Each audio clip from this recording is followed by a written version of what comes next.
So what is USAID? When people hear the name USAID, they focus on aid. They focus on thinking like it's humanitarian work. But aid is not actually in the name of USAID. USAID stands for the United States Agency for International Development, not aid. It's not a charity. And international development is simply capacity building. It is local and regional capacity building done across the whole world, i.e. internationally. The primal id in USAID, international development, is about capacity building of assets that can be used by either the Pentagon, the State Department, or the CIA for their own activities. So if you're the Secretary of State and you were asked by the National Security Council or the President to do something in a different country, overthrow their government, stop the passage of a bill in a foreign country's legislature, how would you do that? And the first thing that I said is you would look at the assets that already exist in the country. Do we need new assets in addition to the ones that we currently have, or are the existing assets, can they achieve this simply by giving them enough money, giving them enough resources, giving them enough training, giving them enough support? One of the main ways that capacity building would be financed would be through USAID. USAID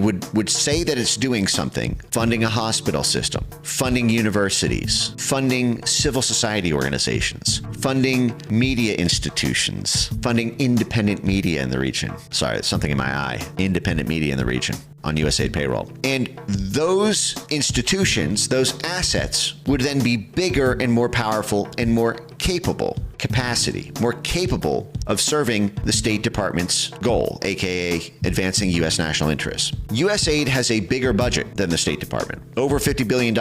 It is a bigger budget than the CIA. The entire intelligence community only has about 72 billion. So that's the CIA plus the 16 others. And USAID has a bigger budget than the CIA and is almost the size of the entire intelligence community combined. That is how important USAID is to American statecraft. It is an intelligence community, a State Department, and a Pentagon assistance organization rolled into one. I just copied this from the USAID website. USAID carries out U.S. foreign policy, advances U.S. national interests by promoting broad-scale human progress. At the same time, it expands stable, free societies, creates markets and trade partners for the United States, and fosters goodwill abroad. The operative phrases here are carries out U.S. foreign policy. This is not charity work. This is not aid. This is cynical, self-serving purposes. And what is it seeking to do? Free societies, open societies. Why does USAID want other countries to be open societies? Because that's how you get the influence in. If a country is a closed society, they're closed off from USAID influence. We cannot capacity build our assets there. Closed societies